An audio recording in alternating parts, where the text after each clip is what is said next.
Well, good afternoon, ladies and gentlemen. This is the North Affair Conversations Without Barriers. I am your host, Doug from Ontario, Canada. I hope everybody is having a good day. Yes, it is holy cow, it's the 13th already. Unbelievable. Everybody having a good week so far? Geez, they're just losing the track of time out here, you know? Got preoccupied. The show was supposed to start at um, uh, 3 p.m. That time passed, and then I set it up for 4:30, and Jesus, almost even didn't get out here, just about. Um, Now, of course, we know what's been happening and being somewhat discussed. Um, the United States wanting to acquire Greenland. Trump said the other day we could do it the easy way or we could do it the hard way. A United States Senator, Republican from Florida, wants to put a bill forward to make Greenland the 51st state. We're going to walk through something that sounds absurd on its face. A plan by a U.S. Republican to make Greenland the 51st state. Not as a joke, not as a meme, as an actual bill. And we're going to do what almost nobody in the hot take world wants to do. We're going to slow this right down and ask 3 questions. Can the United States legally acquire Greenland? What happens inside NATO and the United Nations if they try? Why should anyone in Canada, Denmark, or Greenland take this seriously at all? By the end of this segment, I want you to be able to say one sentence with total confidence. The United States cannot acquire Greenland by any means, full stop. And I want you to understand why that's true, not just repeat it. Let's start with the thing that sparked this. Donald Trump, a Republican in the United States Senate, wants to put forward a bill in the United States to annex Greenland and turn it into the 51st state.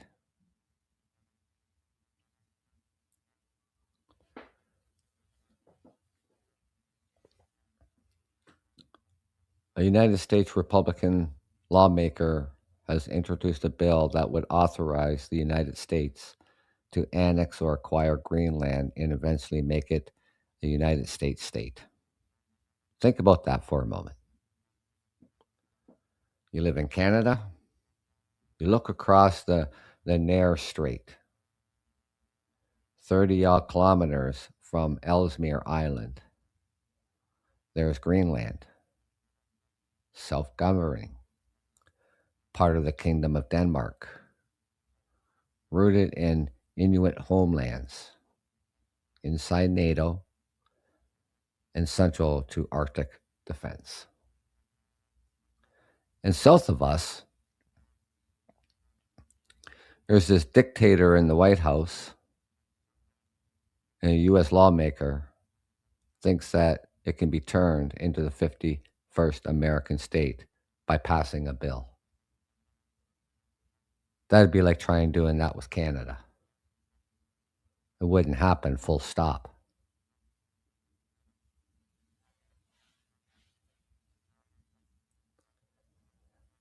That bill is being sold on three talking points. First, Greenland is vital to U.S. national security. Second, Greenland is rich in minerals, rare earths, strategic metals, the stuff that powers batteries, electronics, and weapons systems. Third, if America doesn't move, Russia or China will. That bill's logic is simple. Greenland is strategic. Greenland is rich. Therefore, the United States should own it. That's the mentality. Now, it's easy to laugh at. It's easy to say, this is just another stunt. It'll die in the committee and politically. That's probably true. But I'm not interested in whether this bill passes. I'm interested in what it actually reveals. A willingness to treat allied territory as a commodity. A willingness to talk about taking control of someone else's homeland. And a profound ignorance to the international law that keeps the Arctic from turning into a free-for-all. So here's what we're going to do now. We're going to walk through step by step what it would actually take for the United States to acquire Greenland and why every single path is blocked before it even starts. Let's strip the emotion out of this and do the forensic version. If the United States says we want Greenland, what are the options on the table? In theory, there are only 5.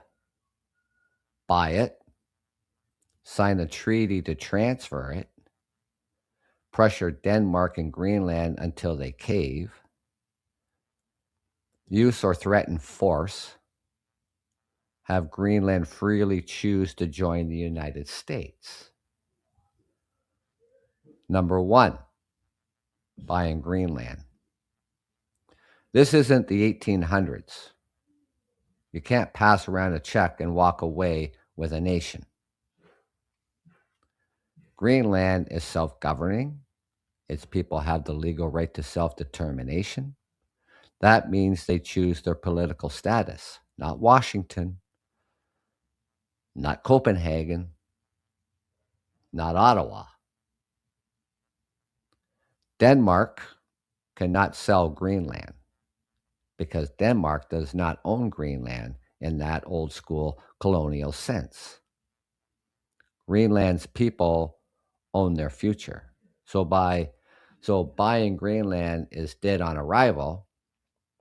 Number 2, a transfer treaty between Denmark and the United States. Same problem, different packaging. Even if Copenhagen and Washington sign some backroom deal, international law is clear. You cannot transfer you can't transfer people like property.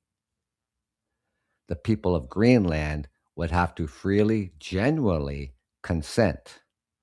And they've already said no. Number 3, pressure, economic, political, security. This is where we hear phrases like, we can do it the easy way or the hard way. And that was coming from Trump's lips. Everything is on the table. Security concerns require deeper U.S. control. That's not diplomacy, that's coercion. and coercion runs straight into the wall of the United Nations Charter, which bans not just the use of force, but the threat of force, and bans acquiring territory through pressure. So, no, you can't lean on an ally until they hand over their land. Number 4, force, the unthinkable scenario. Using force to seize Greenland would be an act of aggression under international law. It would violate Article 2, Section 4 of the United Nations Charter. And it would be an attack on a NATO ally. I'm sorry I missed your call in. That's not just illegal, that's alliance ending. The Danish leadership has been blunt about this. If the United States attack Greenland, NATO is finished. Number 5, Greenland freely chooses to become part of the United States. This is the only lawful path. And Greenland's elected leadership has already said clearly we are not for sale.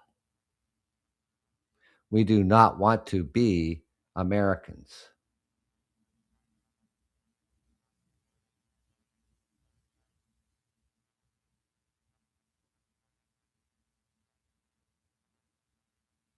Our future is for Greenlanders to decide. So when you pull back and look at this like a flow chart, every box collapses. No purchase, no coercion, no force, no transfer without consent, and no consent. That's why I say, and I will repeat this a few times of this segment, the United States cannot acquire Greenland by any means, full stop. But we're not done, because even if the U.S. can acquire it, they talk about acquiring it still matters inside NATO, inside NORAD, and inside the United Nations. Let's go into NATO, because this is where a lot of people get confused. We're all used to hearing about Article 5. An attack on one is an attack on all. But before we ever get to Article 5, there's Article 4. And Article 4 is exactly what should be flashing in the minds of every serious person watching this Greenland rhetoric. Article 4 says whenever a member feels its territorial integrity, political independence, or security is threatened, the allies will consult. So imagine the sequence. A U.S. administration leans into this "we want Greenland" nonsense. Maybe they talk about taking control. Maybe they start using those phrases, easy way or hard way. Everything is on the table. Denmark picks up the phone and calls for Article 4. That forces the North Atlantic Council, all 32 allies, into the room. And here's the part that blows up a lot of the American exceptional myths. The United States cannot veto that meeting. This is not the United Security Council. There is no American veto in NATO decisions that are made by consensus, not by veto power. Any member, Denmark, Canada, Norway, whoever, can trigger consultations. In that room, Denmark lays out the problem. Our territory is being spoken about as a prize. Our self-governing territory, Greenland, is being treated as a commodity. There is talk about acquiring it. There is talk about security reasons for greater control. And then Canada speaks. Any destabilization of Greenland destabilizes North America. NORAD depends on a stable Greenland. The Arctic defense arc depends on Greenland.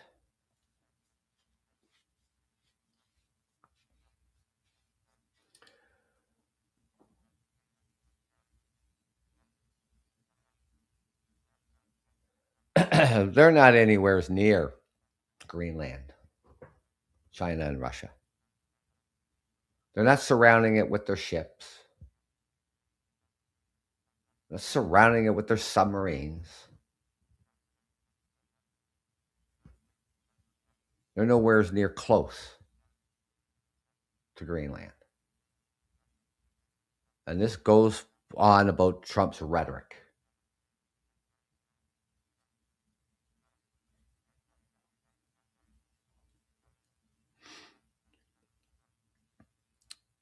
The Arctic defense arc depends on Greenland. This is not just a European problem. This is a continental defense problem. Other allies weigh in: the Nordics, the Baltics, the United Kingdom, Germany, France. And what you get is a very simple, very strong alliance message. We affirm Denmark's sovereignty. We affirm Greenland's right to self-determination. See, Greenland is an autonomy of Denmark. Greenland is in NATO's hands and in Denmark's hands. The United States is part of NATO.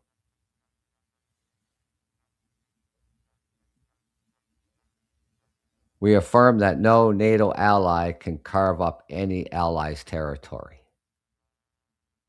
Could the U.S. delegation sit there and bluster? Sure, they can.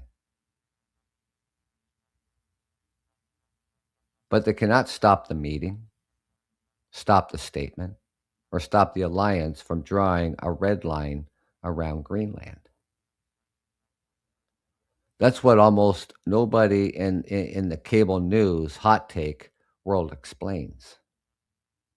The United States cannot veto NATO. It can refuse to participate in certain actions.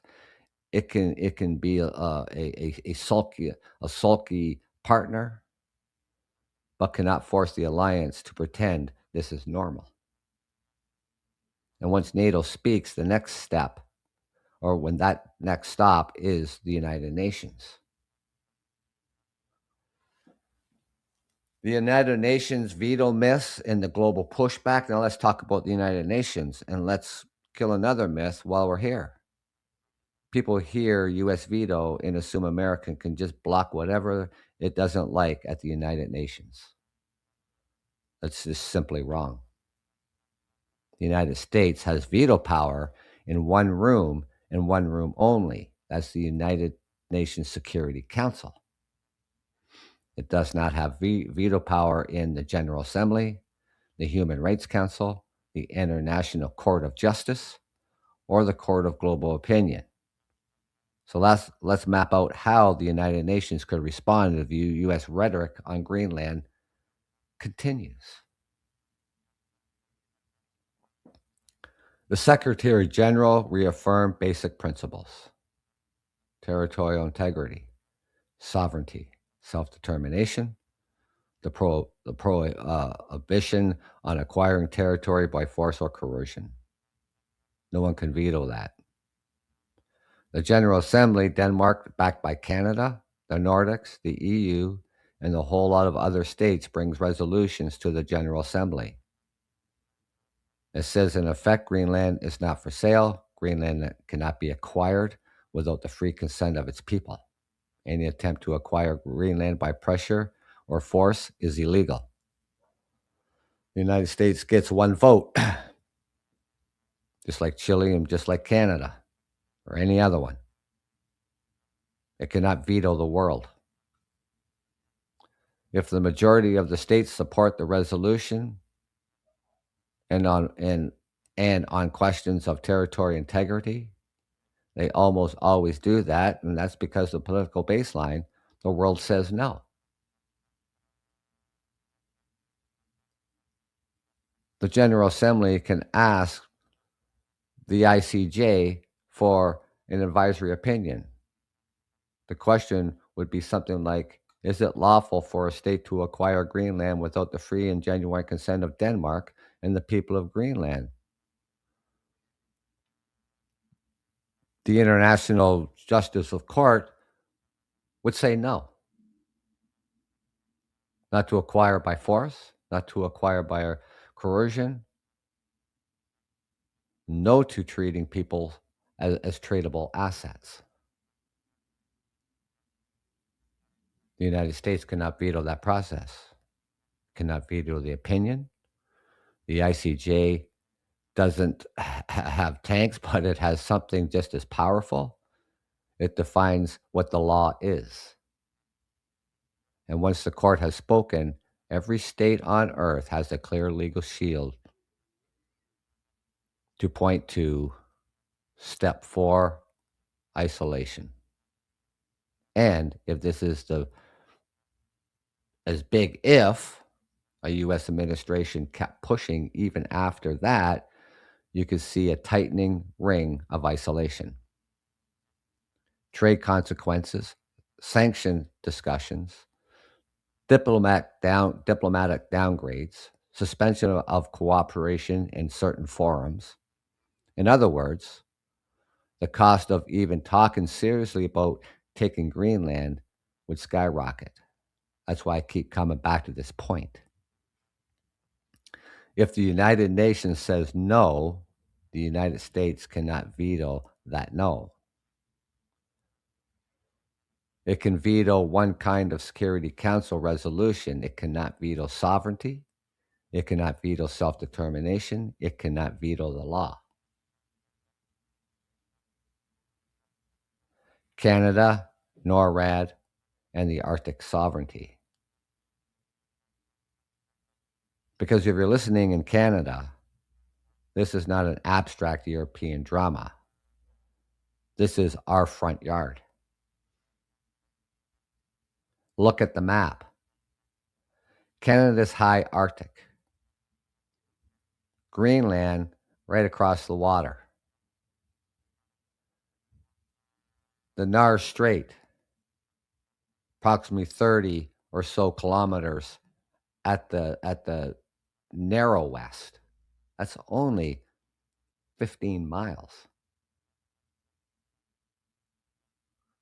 When you hear talk of taking Greenland, you're hearing talk about destabilizing the northern flank of North America. That hits 3 Canadian pillars. First, NORAD, the North American Aerospace Defense Command, is binational.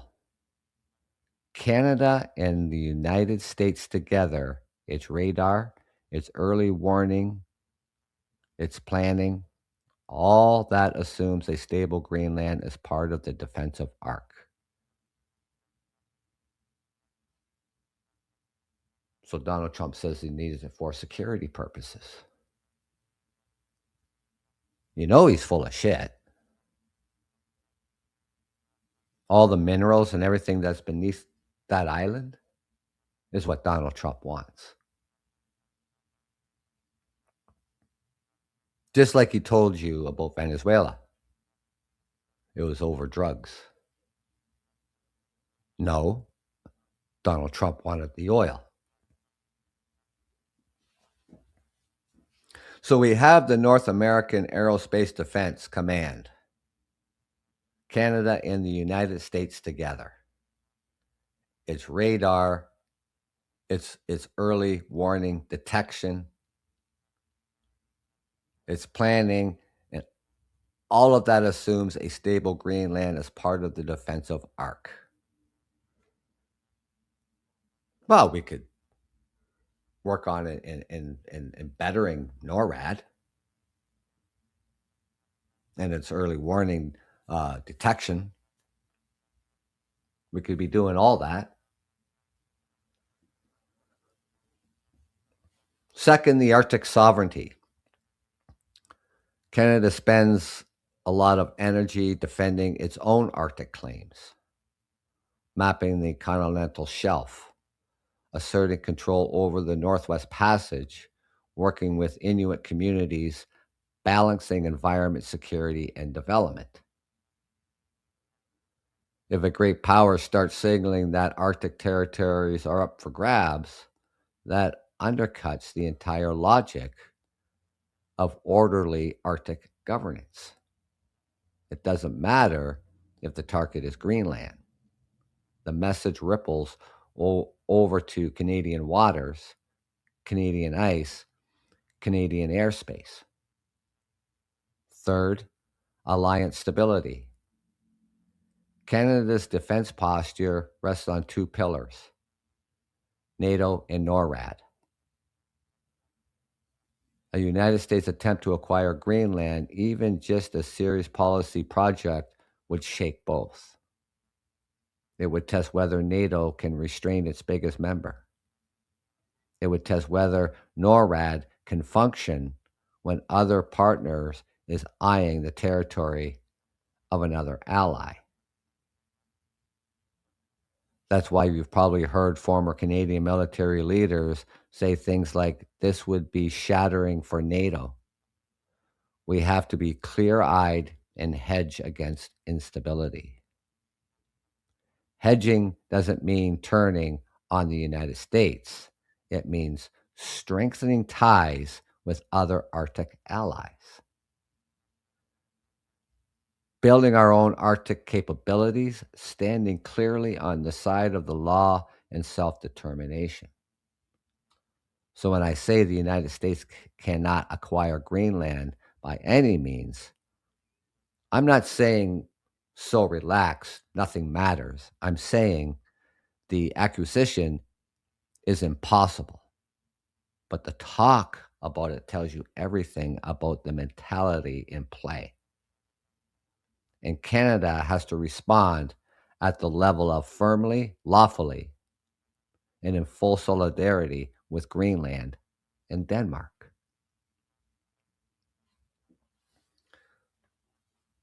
When you hear a Republican who wants to make a bill to make Greenland the 51st state, there are two easy reactions: laugh at it or panic over it. I'm not interested in either. I'm interested in clarity. And here's the clear version.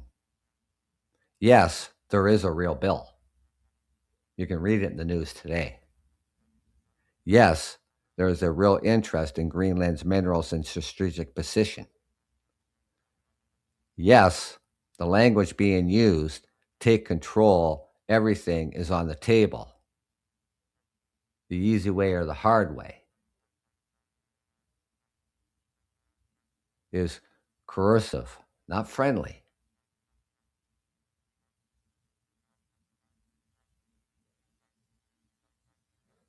If Russia or China wanted to, if Russia or China wanted, they would have done it decades ago.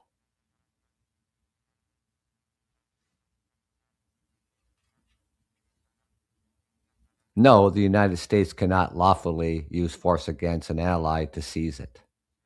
No, the United States cannot veto NATO. No, the United States cannot veto the United General Assembly. No, the United States cannot veto an ICJ uh, final decision. That's not spin. That's how the system is built. So what should you watch? You watch the language. Whenever you hear security reasons used as a pretext for control, pay attention.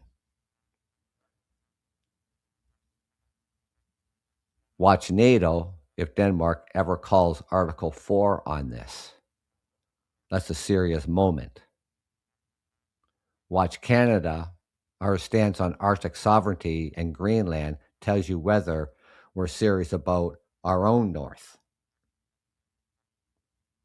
Watch the United Nations. If this ever hits the General Assembly or the ICJ, the legal answer will be crystal clear. And at the end of the day, I'll leave you with my sentence I promised at the start. The United States cannot acquire Greenland by any means, full stop. The danger isn't annexation. The danger is the mindset that thinks allies, homelands are things to be owned. Now you remember this rhetoric about Trump wanted Canada to become the 51st state. Well, this bill, this Republican idiot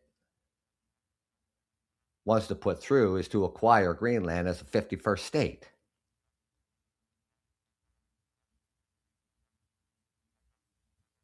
You can't acquire Canada as a 51st state. You can't do anything to Canada. Period. Full stop.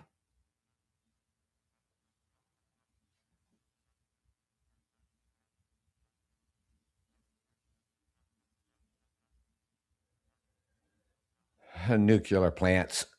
Nuclear plants for energy? Well, we have nuclear plants for energy here in Ontario.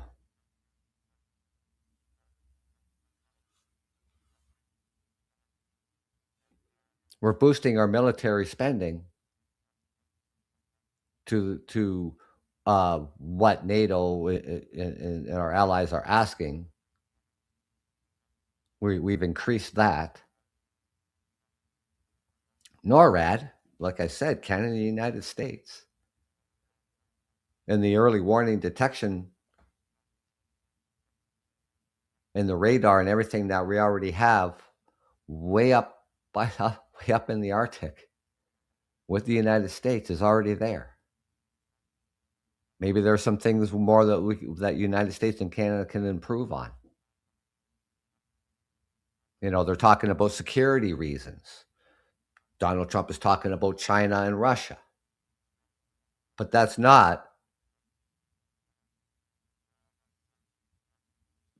what he wants you to hear. But that's not why he wants to acquire Greenland. I already told you why. And that is what is in the ground on Greenland is all the minerals.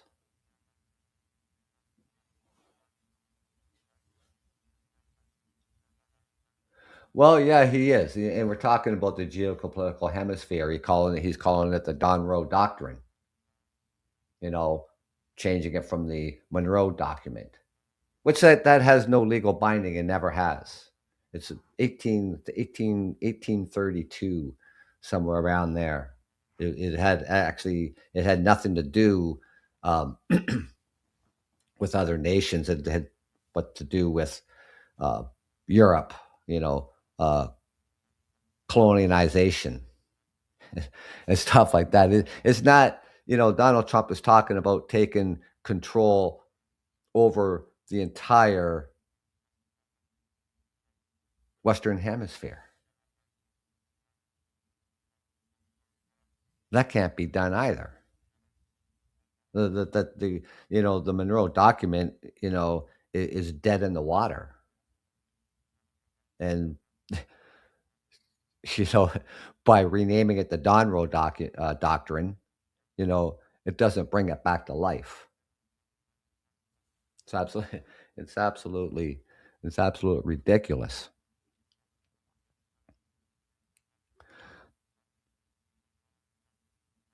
So again, the United States cannot acquire Greenland by any means, full stop. The danger isn't about the annexation. The danger is in the mindset. Donald Trump says the only thing that can control him, his mind, is his own morality. The only thing that can stop him is his own morality. That's what he said.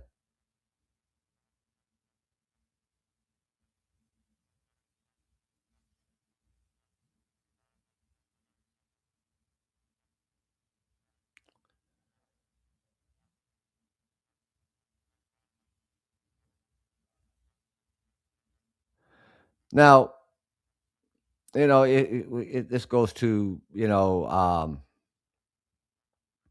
so if Denmark and Canada and the Nordics or the EU bring Greenland to the General Assembly, the U.S. cannot block the debate, the resolution, the condemnations, reaffirm, calls for restraint. If the Security Council is blocked by a U.S. veto, the United Nations can bypass it. There's where Uniting for Peace comes in, a mechanism created specifically to bypass great power of vetoes. When the Security Council is blocked by a veto, the General Assembly can take up the issue immediately. So even if the U.S. Vetoed a Security Council resolution about Greenland, the United Nations could still condemn it, the attempt, reaffirm it, isolate the U.S. politically, request the ICJ advisory opinion, and mobilize global pressure.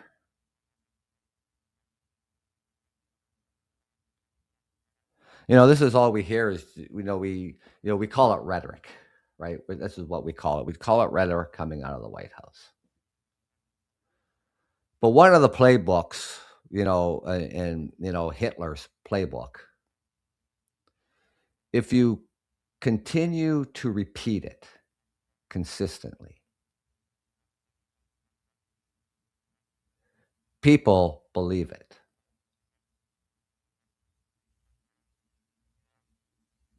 Donald Trump keeps repeating, we need Greenland for security reasons. We need Greenland for security reasons. He keeps repeating it over and over and over again.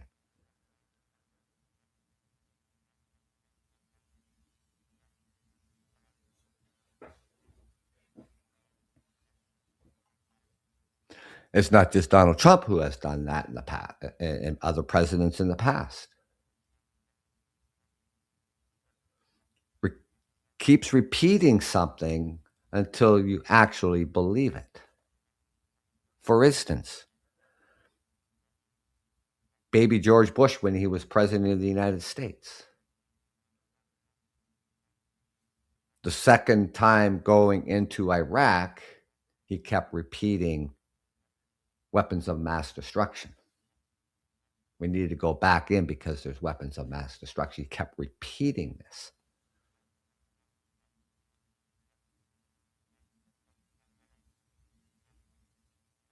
Canada didn't go back in the second time because we knew he was full of shit. Then at the time, Blair, the prime minister of England, had his head up George Bush's ass so far we couldn't tell where his ass began or his head ended.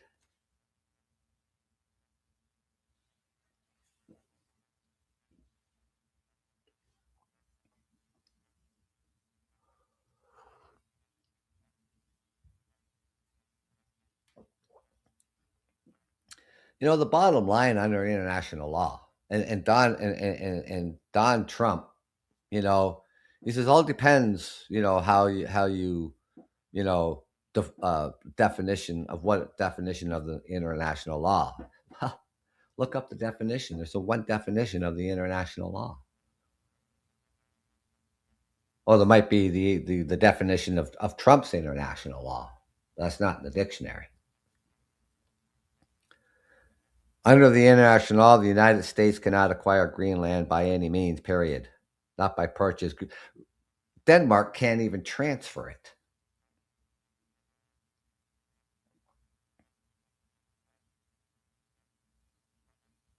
Not by purchase, not by pressure, not by treaty, not by force, not by legislation, not by anything. The Greenland's people alone decide Greenland's future. That is the law, and it cannot be overridden.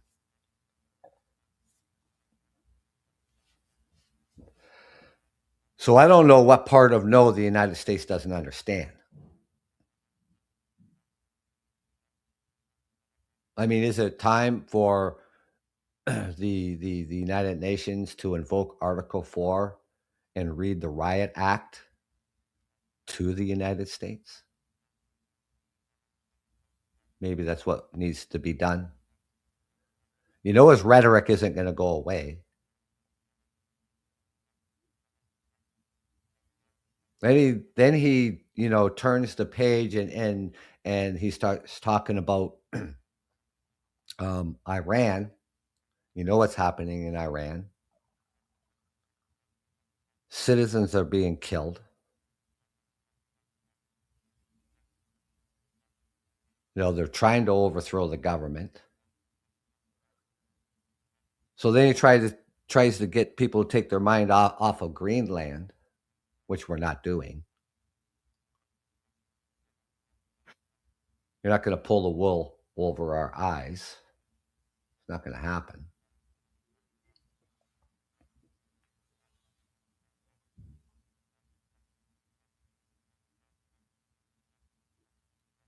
I mean, what can what can the international community do? To help the people in Iran. I don't know what they can do.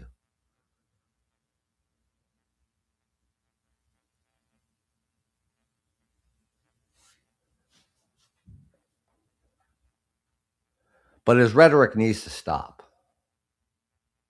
It really does. And this Republican lawmaker, he's a Republican, he's from Florida, bringing this bill forward. The bill's not even going to hit the floor. It really isn't. The House and the Senate, they're going to just flat out not even vote on it because it's just absolutely stupid, absolutely ridiculous. That would be like that idiot bringing a bill forward to annex Canada and make it the 51st state. Same thing. Oh, we need Canada for security reasons. Wow, the crock of shit that is. It's absolutely ridiculous. But anyways, ladies and gentlemen, enjoy the rest of your day. We're going right into the evening here. It is 5:15 p.m. And I'll be off to work. In probably about an hour. So take care. Enjoy the rest of your day, and hopefully see you sometime this week. Come on out here and listen to the show. Thank you for coming out here, everyone. This is the North Affair podcast, Conversations Without Barriers. I'm your host, Doug from Ontario, Canada. Take care, and thank you.